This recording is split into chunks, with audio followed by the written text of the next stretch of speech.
तकाल बा भाई लोग, उम्मीद करते हैं कि सबको अच्छा को बोलो और हमेशा अच्छा रह के चाहिए। तब भाई लोग आज हम बात कर रहे बानी नेचुरल ब्यूटी के बारे में, बिकॉज ये कुछ ज़्यादा आजकल वायरल चल रहा बाड़ी और हमारे बहुत सब्सक्राइबर लोगों के कमेंट आवता और डीएम आवता हमारा पास के क्रेजी भी एक बार नेचुरल ब्यूटी वाली के पहला मतलब रोस्ट करा था। भाई लोग सोचनी है वाई नॉट यार, जब हमारे सब्सक्राइबर हमारा से कहते रहो तो रोस्ट कर तो जरूरी बाबे। तो भाई लोग ये वीडियो स्टार्ट कर से पहले तो ये कहना चाहते हैं कि वीडियो बनाने का बस एक ही को मकसद बाबे, आप सभी के एंटरटेन कर, आप सभी का हंसावल ना केहू के दिल के ठेस पहुंचावल। तो यही से कहते हैं अपना अपना कान में ईयरफोन लगा लो और स्टार्ट कर जांच के वक्त छोड़ी रे करिए देखो से तो सगरो अंधेरा हो गए, लेकिन फिर भी हम चांद की तरह चमकत नहीं, काहे से कि नेचुरल ब्यूटी है यही से। ओहो ताहर बहन छेद नेचुरल ब्यूटी, भाग तोरी बहन छेद ना सरवा कितना कॉन्फिडेंस है कहती है काम नेचुरल ब्यूटी है। एगो काम करो भाऊजी, आई मीन एगो काम करो मैडम जी, जौन तू अपन कैमरा का फ्लैश लाइट बार की वीडियो बनाओ तो ओकरा का बंद कर दो, ठीक बा। अब मुँह पाई 50 को फिल्टर मारल बंद कर दा, ओकरा बाद सब आदमी के पता चल जी कि तू नेचुरल ब्यूटी हो नहीं हमारे झांट के ब्यूटी हो।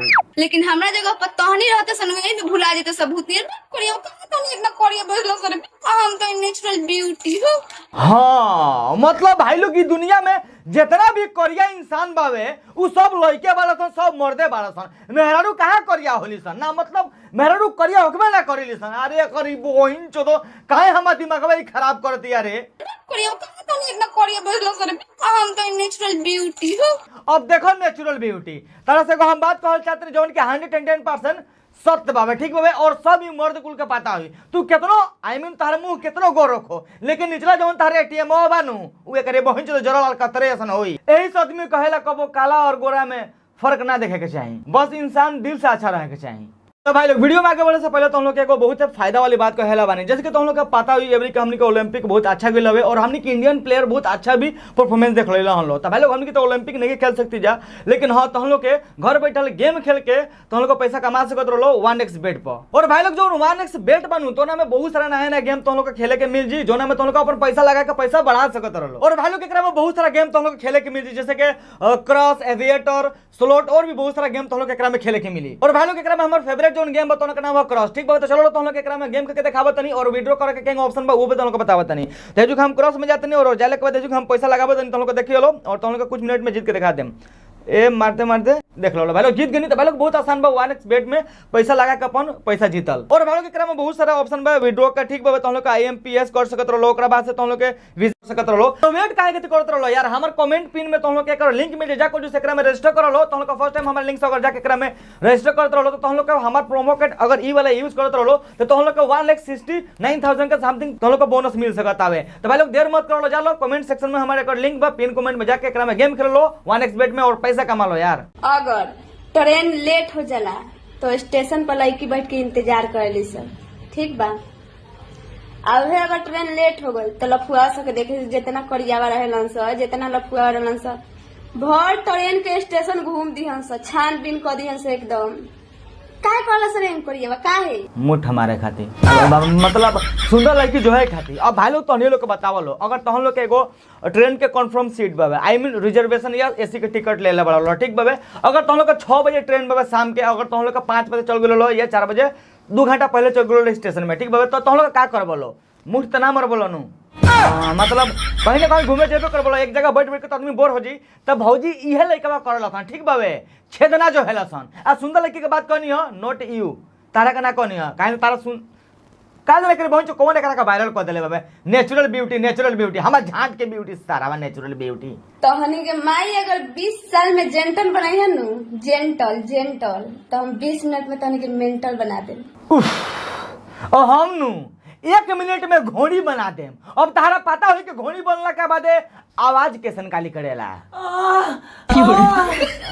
अरे सरबे ई कौन सी करते रे घोड़ी बनाला के बाद ऐसने आवाज निकलेला उहे बतावता नी।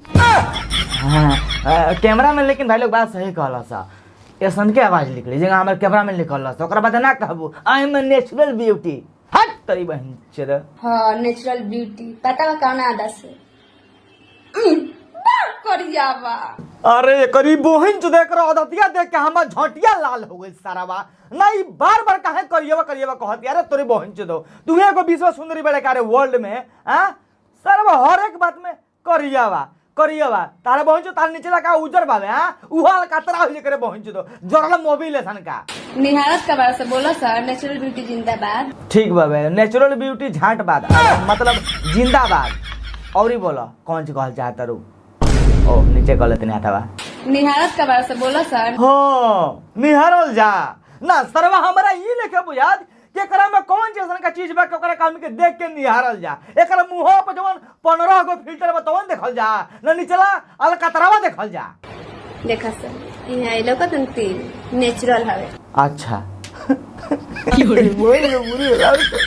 हम पागल हो गए सरवा और भाईलो के हिसाब से तो हमर लड़ो पे एगो तिल बवे तब तो हमर लड़ो नेचुरल हो गइल। नेचुरल हटला ही आवे कैमरामैन तोर मतलब तोर नेचुरल है का। हां एकरा मतलब का सरवा भुला गने कौन सी कह कर सरवा का बा कार्य करियावा ना तोहनी के लगे दिमाग रहेला ना खूबसूरती रहेला। भगवान तोहनी के साथ इतना अन्याय काहे कइलन। अन्याय ना हम हटावत नहीं अन्याय हमनी के संग नहीं भइल अन्याय तो हम लोग के संग भइल बा। हमनी के तो भगवान लाड़ देले बड़ा ठीक बाबे और तो हम लोग कितना भी सुंदर होकस लोनु एक दिन लड़का के पास आही के पड़े ठीक बाबे आ कितना तो लोग सुंदर मुंह रहो कितना निचला एटीएम रहो एक दिन आही उही तोहरे बहिन तो हम लोग करही के पड़ेला तो अन्याय हमनी संग नहीं भइल पेलला के बाद तोरा बहिन तो हम लोग का चिल्लालू लो लड़का ना चिल्लाला सन। अच्छा ई बात के मिलेली बा मेहरारू हिया से हिया सिंदूर करत रहिस त लोग 10 गो कहत रहा आइए छिहत्तर लइकवा कहत रहंस आ तहनी अब काहे खातिर हेंगो सिंदूर लगावत तरसक बताओ स। ई बात पता हम एग्री करतनी जौन हाई भोसड़ी वाला लौकतनु एकरा वजह से हमनी के सब लड़का बदनाम बानी जस तरह भाई कहां जाके गान मरवैले बाबे ओही साथ नेचुरल ब्यूटी के कहे का मौका मिल गेल बे के मारदा हेपले सिंदूर लगावत रहसन। अगर ई सरबा गांडू ना रहित नु गान एनो जाके ना मरवाइत नु तो कौन लड़की हमनी के लड़का को उल्टा पुल्टा ना कोई सकत रहली हसन। त लोग 10 गो कहत रहा आइए छिहत्तर लइकवा कहत रहंस आ तहनी अब काहे खातिर हेंगो सिंदूर लगावत तरसक बताओ स। गाना मरवावे खातिर तू हम मरवाइबू जब हम कह देनी कि हमनी में गलत मतलब हमनी में ना हाई सरवा में गलती बा एकरा वजह से पूरा लड़का हमनी के पूरा लड़का जात बदनाम बानी जा तो तू एक्सेप्ट कर लो ना तू बार बार काहे कतरू के काहे हेपल सिंदूर लगावत रह हमनी के थोड़ा ना लगावत नहीं जाए ई तबे अकेले होकर पूरा हमनी के लड़का जात का नाम बदनाम कइले बा तो एकरा के तू टारगेट करके गरियावा ना कि पूरा लड़का कुल के कह otherwise I am going to fucking your small sister you know. रे करिया देख ला सर नेचुरल राइफल हमारा बारे में उल्टा सीधा बोलबा सर तो सीधे नेचुरल गोली से ठोक दे। अच्छा तो तू राइफल से ठोक देबू ना आ कोनो ओही में करिया तारा का पटक के ठोक दी तब कौन चीज होई हो माल गिर जाई सारा बात तो नहीं तो जाके खा ली है मोलिया और मोहन तो खा लिया बोले के जौन लइका बनला सा अपना आप के साता ओकनी के मेहरारू मिलली से छिहत्तरी आ जवन लड़की अपने आप के ज्यादा सोचली सन सती उहे ज्यादा खाली सन लड़कन के लान के लथी। अब कौन सी कहल चाहत रू कह तारे बहन जी तो मुआ दे तनी कम बा लोग साता सोते ठीक बा ना तो बाद में भोगे के पड़ जाई करिया वालों। हां ठीक बाबे जा तू झाट उखाड़ के बोझा बांध लियो हमनी के जा।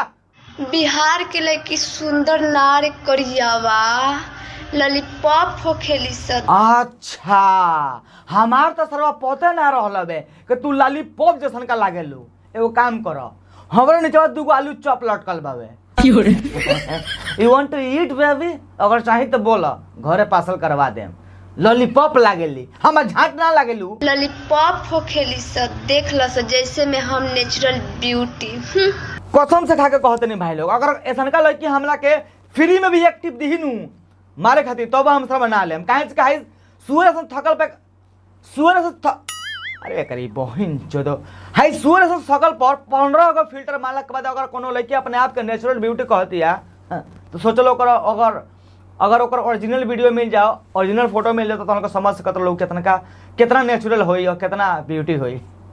तो कुछ मौगुआ सके लागत कि हम एक वीडियो रोस्ट करते हैं तो नीमन कहाते नहीं। हाँ हमने क्या अच्छा लगला हमने को रोस्ट करनी जो हमने को आदमी वीडियो देखेला कमेंट करला हमने की वीडियो को लाइक करला हमने को रोस्ट करके काम हमने को रोस्ट करबे करम जा। अब डिपेंड तारा ऊपर करता है तू कौन है वे में रोस्ट वीडियो को लेता रू तू पर्सनली लेता रू या तू एगो जस्ट जोक सपाट लेता रू ठीक बावे तो उ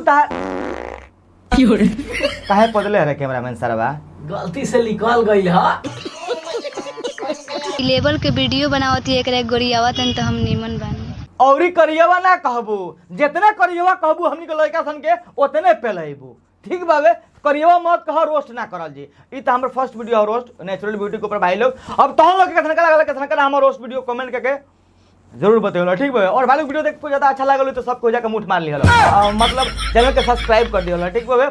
और भाई लोग सबसे इम्पोर्टेंट बात के क्या कहीं भुला गनी है, मतलब बहुत ज़्यादा आजकल भुलाते नहीं, ठीक बाबे। हाँ, ये वीडियो बस एगो मनोरंजन मजाक खाते बनावल गए रहा, तो केहू भी वीडियो के देख ली तो दिल पर ना ली, बस देखी हंसी हंस के भूल जाए, ठीक बा। और एक बात भाई लोग कमेंट का जरूर बताइए वीडियो का सबसे बेस्ट पार्ट कौन लगा। और भाई लोग वीडियो थोड़ा भी तुम लोग देखा अच्छा लगा तो प्लीज वीडियो का लाइक जरूर कर दी हेलो। और भाई लोग जैसे कि तुम लोग वीडियो की स्टार्टिंग में बताइए 1xbet के बारे में, तो लिंक हमारे पिन कमेंट में बाबा जाकर जो में रजिस्टर कर लो और गेम खेल के यार पैसा कमा लो।